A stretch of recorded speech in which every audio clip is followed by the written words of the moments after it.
a good question.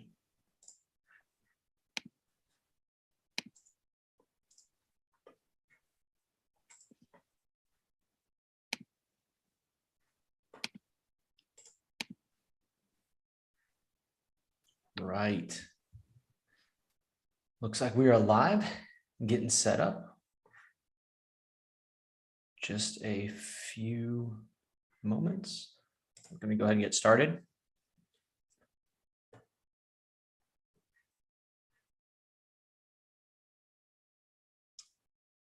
Perfect. Well, Sophie, we're right at 1 o'clock. What do you think? Yeah, let's do it. Sweet. Well, all right. We'll go ahead and get started. Hey, thanks everyone for joining us. This is another Friday session. We call them Public Input Live, where we talk best practices with public engagement, and also how you can put those best practices to work or to practice using the Public Input platform, and how easy it can be to do that. Every Friday, my colleague and I come to you, and we'll start with quick introductions. Sophie, why don't you go ahead and introduce yourself? Yeah, hey everyone, Sophie here. I'm a solutions architect at Public Input here. And what that means is I work with the sales team, and I work with customers on, prospective customers on calls, just kind of helping detail out what their needs are and what solutions we offer that can best fit those needs. Perfect. Thanks, Soph. And we'll be getting into the platform today. And myself, my name is Michael Murphy. I'm partnership director over here. And essentially, I work really closely with consultants. And to just get our bearings a little bit, there's mainly three main users of our platform. Those are government agency personnel that are doing this type of important work in their communities, and they're leveraging public input for that. There's also the consultants that work for them. Our clients that license public input, those government agencies, can actually issue seats to their consultants to help them execute the work that they need to do. So if they won like a parks project or some kind of planning project or any kind of communications, they can get access to the platform through that agency to execute some work on their behalf. And then there's also consultants that use our platform because they may have used it at another agency, or they get a view of it and they're like, man, I could really use this on a couple of my projects. And they license it for projects and take it into those projects so they can leverage the platform and use it to deploy best practices like we talked about today. So what are we focused on today? Well, let me actually get our bearings on what we've been doing these last couple sessions. By the way, we're on session 9. If you haven't seen the other ones, definitely go check them out. There's actually a YouTube playlist where you can watch all through those. Just go to YouTube, type in Public Input, or you can actually see the replays on this page. On the second tab on this page, you can actually watch all the replays there as well. But essentially, we've been going through this process here where we talked about how do we outreach and get in front of the right people in the community, making sure we're keeping in mind all the different ways that people want to meet them where they are. So for example, maybe they don't have access to internet, those types of things. How can we be mindful of that? And also how we can see them, understand our community on a map so that we can make better decisions about how we deploy engagement strategies in those areas. We talked about that early on in the process. Then we moved into input or engage, where we're actually deploying these tactics and how you can not only do the planning for it, but actually use the software capabilities within Public Input or other softwares that are out there, but with all the different options so that you get multiple and redundant ways to offer the opportunity for public to engage. If you're not using a single platform, what ends up happening is you get data silos, and doing the next step, which is analysis, can be a little bit cumbersome. And that part in analysis where we're focused on is how do we quickly understand the data so that we can make better decisions? And if it's not a big bear to kind of view the data or kind of see the results as you're going along, that means you can do strategy adjustments through your process. And we talked about that in some sessions as well. And the last one where we talk about is feedback. So thinking about closing the feedback loop. We talk about here, what we're looking at is public engagement impacts public trust. And one of the main ways, well, I say they're all equally important ingredients, but one thing that can really help the community feel heard is through closing the feedback loop. So we're going to be talking about that today with some of the communications components that you have. And I believe, Sophie, we're going to talk about that at a project level and then also at the like higher level, like across all projects. Is that right? Yeah. Mm-hmm. Perfect. So we're going to be getting into all that today. So you can think about this in any lens that you may be a practitioner. You can think about it in the lens of I'm running a communications or I want to do things for a particular project.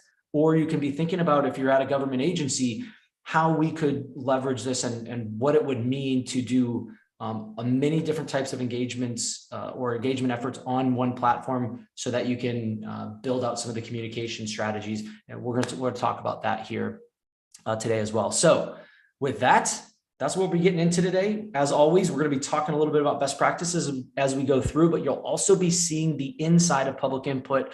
So you can see kind of what it looks like to be a builder in the platform. And we may even show some public facing side of the platform as well here today. So without further ado, let's go ahead and dive in. So yeah, let me go ahead and share my screen here. Perfect. I'll stop sharing. I think that's a thing I have to do. I think you're good. Okay. Cool. So we're starting with our engagement map here. And by the way, this is a brand new view that our product team has built out. It's super slick. But if you're wondering why it looks a little bit different than what we've previously shown, that's why. So let's say that we need to communicate to a specific area within our community. So maybe we need to add some context to this map and put a layer on top of it to show us exactly where that area is. If so, we can come over here and, maybe if it's like an equity layer and we want to understand where some of our local census tracts are, we can simply just kind of check this box here and it'll show us sort of where those shaded regions are. Or we can come over here to our map layers. Maybe we've uploaded a couple of different layers into the system. So these are like neighborhoods within Charlotte here. So we can kind of check any one of these as well. Or for the sake of this, let's say that we're having a community event, so we know where it's going to be. There'll be some road closures, and we want to let people know within that area. So I'll show you how you can do that directly within our system. So let's pull up the CRM. So I can do that just by coming over here and clicking the CRM tab. Hey, so before you do that, can we talk about what you're looking at on that page real quick? Yeah. Just to get some bearings.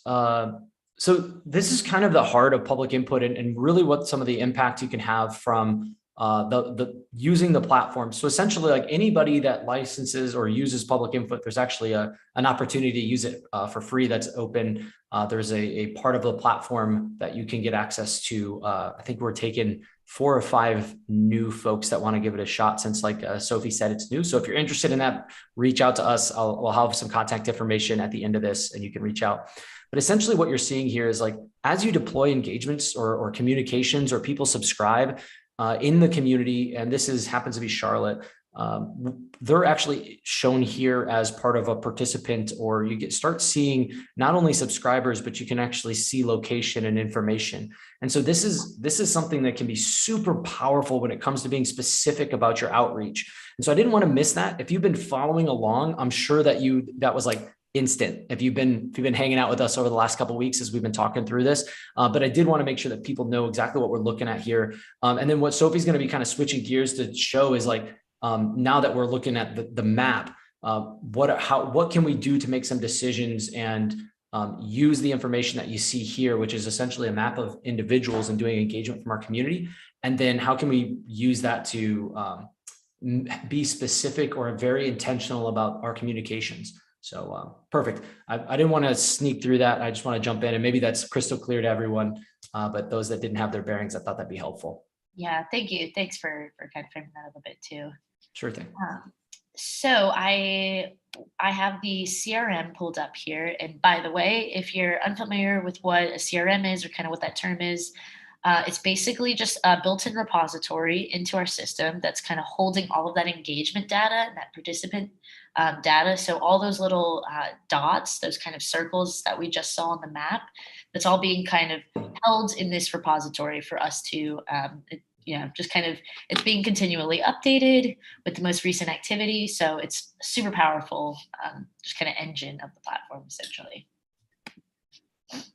So I'm inside of Charlotte's CRM here, and what we can do here is figure out who we need to reach. So let's go ahead and select a new segment. We're going to do this based on location because we do know where the area is that we want to reach.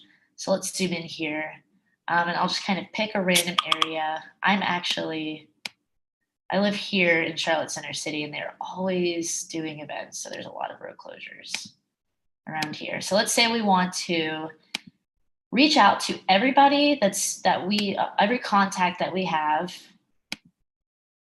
within this boundary right here.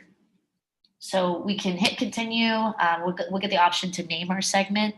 And of course, if we hit create segment, this is the page that we'll jump to here. So we kind of did this beforehand. We built out a test segment here just for the kind of the purposes of this demo as well.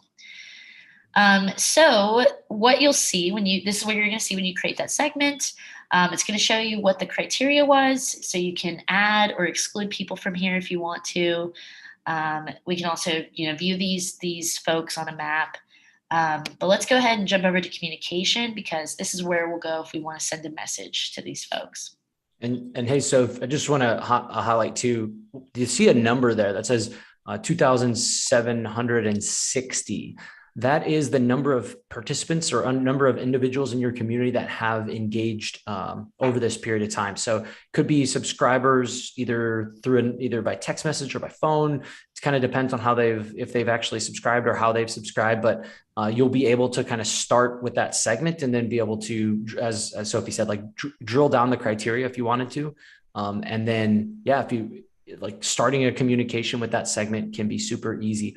And I also want to highlight a piece here that is important is that if you created this segment like a year ago, and this is essentially around the downtown area there, and you want to send an email to them today, anybody that has engaged with or let us know that they're within that region through either by answering a survey question or participating from a location in that region, something like this, they'll be automatically added to that list. So you'll continuously have the most updated version of this. And I think I saw some in there where they used, you can use it for a number of different things, even if you're doing things like, age based on census data, you get people that respond back that says they're over 65 or something like that. You could create a segment that says over 65, and anytime someone tells you that they are in that segment, they can be added to a segment which can be used for reporting or for communications like this. So I think two things that are kind of important there that can really impact the work that you do by making it a little bit easier. Yeah, absolutely. So we're in the communication tab right now. So this is where we would go. We can build out a campaign, an email, a message, whatever it is, kind of directly from this view right here. And we worked on this a little bit yesterday too. So I'll just open up this. You actually have it open here. Yeah, perfect. So now we're taken to our draft page. And if you've used an email marketing tool like MailChimp or Constant Contact before, the way you'd set this up and some of these options that you're going to get here are probably very familiar to you. Just kind of a quick tour. You can build or load any templates here to choose from. We also have a drag and drop builder to design from scratch if you wanted to. If I go over here to the recipients, we can confirm, that we've got the correct criteria of contacts we're sending to, or maybe we need to add to it. And then we can preview and send the message when we're sort of done with that. We've built it out. We can also shoot this out as a text message campaign. So this is an option that residents can choose when they're signing up. They can say, hey, I would just like to receive emails, and here's my email address. Or they can say, hey, depending on what it is. So, for something like road closures or maybe like trash pickup, I'd like to receive text messages about this. And the thing about this is a lot of times this mass sort of text capability isn't something that comes with those more traditional email tools like MailChimp or Constant Contact. So sometimes it requires having to adopt another platform and train train staff members in addition just to be able to do that. So we've really kind of built this out with both of those capabilities in mind. You're getting sort of an all-in-one solution here. And then last thing here is we can also share this out on social media if we'd like to as well. That's perfect. And also there's a public link available as well. So if you wanted to, you could actually just take that link and share that anyway. So if you don't have people subscribed, the cool thing about that is once you get this built, you can share that public link. And at the top of that link, if you actually were to open that, which this one isn't actually built, we didn't make a full campaign here, but if you were to open that, you'd see that there's a subscribe feature up at the top. So if somebody sees something and they're like, wait, this has the kind of information that I want to be kept in the loop about, they can subscribe for updates as well. Do you have any examples of that? Yeah. Right oh, sweet. Nice. Yeah, so I did pull up an example of a newsletter that Charlotte has built out in the system. It looks really great. But yeah, this is that sort of subscribe form that Murphy was mentioning before here.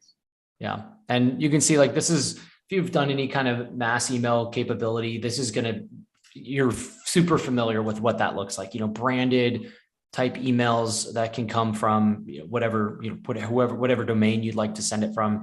You're able to do that. It doesn't need to come from a public input domain. And so this is all kind of real common. I think the power of it is being able to make sure that you have those most updated lists. If I'm talking to my consultants out there in the world, what it's like to have to download all the people that you've communicated with, try to put them in a spreadsheet, and then make sure that that's the most updated spreadsheet. Because, when did we export did we do an engagement since that last time? And you're trying to go through making sure that you've got the most updated list. This is a way that you'd have the most updated list, and you'd know that because it's all being done in one system instead of having the multiple systems to have to do that sort of thing. So can save a bunch of time and energy. And again, if I'm talking to folks that are doing this type of thing and running projects, I would suggest that when you talk with your agency or you're pitching a project, that you would kind of definitely highlight the fact that one of your goals is to close the feedback loop on the project. Make sure that everybody that engaged is going to be reached out to again and updated on the project. And the reason is if somebody somebody would feel heard in that case, instead of just feeling like, hey, I provided information and I never even know what happened next. If you have kind of these different components all in one, it can be very easy to deploy a strategy without a lot of work that allows you to go the extra mile to close that feedback loop and help that community member feel heard. And if you're using public input for a project, the nice thing is you actually starting to build that database, the CRM, community relationship management tool for that agency as well. So that can be another give. You can say like, hey, we're going to do this project. It's a visioning plan. We plan on engaging thousands. And at the end of it, we'll have a database for you to be able to continue using to, continue the work of building out that map that you saw there, so that you can understand your community a little bit better and be more targeted about your communications. So that was all I had planned to share. Oh yeah. Did you have that example of by the way, thanks. That was awesome. Do you have the example of the public facing subscribe page? I think it was Charlotte's that you had showed in the past. They'd be cool to see for the agency members that are watching today, what it could look like if you wanted to do something like this, like have the ability to put subscribe features out there so folks can engage and kind of hop in and say, be hand raisers to say, I want to be involved in this sort of communication. Yeah. So here is an example. This is kind of that public facing subscriber page here. And I've actually subscribed to a couple of these. I'm not sure which ones here, but yeah. So you can see they've created all different types of topics. And if we want to come in here and select which ones we want to customize. So maybe we're interested in, maybe we're just interested in airport during, travel during COVID. We can say we're interested in email and text. That's how we want to be communicated with. But we're not necessarily interested in airport advertisement for bids. It doesn't apply to us. So we can get really kind of granular with how we let the city know this is how we want to be communicated with, and this is exactly what we want to be communicated with, or on. That's perfect. And how, right? It's like, hey, text me because I want to know about that. That example you showed there is, I think, perfect, because we talk a lot about engagement. And when we do, we think about it as a project or something like this, because that can be a catalyst for engagement, right? It's like we need to make sure we hear from our community that we're serving, and we're going to have, communication specialists. So we're going to bring in some some PI pros to come in here, and we're going to execute this whole program. And it's going to end up with like a plan for what the city may look like, or maybe a parks plan, or so it's going to be building a road widening or something, right? There's all these things that we think about when public engagement. But I love that example that you showed about the airport there, because it shows that you can use the things that you're doing day in and day out. Like, for example, what was that one that was at the bids? Yeah. Which is just like part of normal operations for an agency, but you can use those like normal operations, leverage the platform, those communications within public input. That will continue to build out your database. So then when you do have that project and you're trying to get people to provide feedback, or you have a deeper list of folks that you can reach out to and do it instantly. So, I mean, marketing is one of the things that you spend tons of dollars on when it comes to doing a project, right? You're trying to get attention on something. If you already have a pretty broad list and those people can share it with other people, you can focus your marketing dollars on reaching the people that you haven't previously reached, instead of spending those marketing dollars on reaching the same people that you reached last time on a project. So something to consider. And I think that was a great example to show kind of, you can use communication, your normal operations of communication, for things as like bids, to continue to build out some of the engagement strategies. Fun fact, I am in this building. Like right now? Yeah. Nice. Fun fact. I love viewing this page because I'm like, there I am. Fun fact, I'm actually in the office in downtown Raleigh, and a dog just ran by the door. and then quickly after that, a human that I don't think that dog was supposed to be. We're having fun, man. This is why it's live, because there's all kinds of fun to be had. Excellent. Well, this is what we want to show. We try to keep these around 20 minutes, and that's right where we are. Let me go ahead and share my screen here. I'm going to get into our last slide, which we always close with, just in case there's any questions, you're able to reach out to us. So you should be seeing my screen here. And all I want to say is, am I showing the right screen there, Soph? Yeah, you are. Perfect. Sorry. I'm actually watching the live stream, and so it's like got a couple second delay, so I wasn't sure. Anyways, if you have any questions about public input, or you're interested in, we kind of teased the option to use a portion of the platform at no cost. If you're actually interested in exploring what that might look like, go ahead and email me. You can do so by just emailing michael@publicinput.com. michael@publicinput.com. Don't hesitate there. You can reach out. Also, if you're seeing some of the things that you're looking at here on public input, and you're thinking, I want to get certified, I want to understand this platform a little bit more, we've got a program that you can run to, or you can run through. There is no cost to that. Just going to be a little bit of your time, because you'll be actually doing everything that we've talked about over the last 9 weeks. You're going to get exposure to all that, everything from the awareness or outreach, all the way through communications. You'll get an opportunity to put your hands on all that and see how that works within public input. So if you are interested in that, you can go ahead and go to publicinput.com/get certified. And over there, there's a quick application process. And then one of us on the team here will be in touch with you to follow up. So y'all, we've been doing this for 9 weeks, and we've kind of closed the path that we wanted to go on. We will not be going live here this next coming Friday. But if you haven't had an opportunity to check out all of the episodes that we've done so far, all the sessions, please do that. You can go to YouTube, search Public Input Live, find them there, or you can find them on this page. Also, before we close, that is all I had. I want to say thank you. But before we close, I want to go to our chats and see if there's any comments that came in. If you're watching this live, you're on the project page there, on the engagement page watching it, you're able to make some comments. So Sophie, do we have any comments? Let me see here. I just updated. Doesn't look like it. But hey, after we turn off this live stream, we will also be hanging out here for a minute. So if you are one of the folks watching, looks like we got about 30 some watching, you can go ahead and leave your comments. We'll make sure we get back to you after this and be in touch. Thanks so much for joining us here again today. Sorry for the bad news. We won't be doing this again next week, but we really have enjoyed the journey. If you want to get in touch with us, you know how to do that. Thanks so much for watching. And until we get an opportunity to meet again, we wish you successful engagements.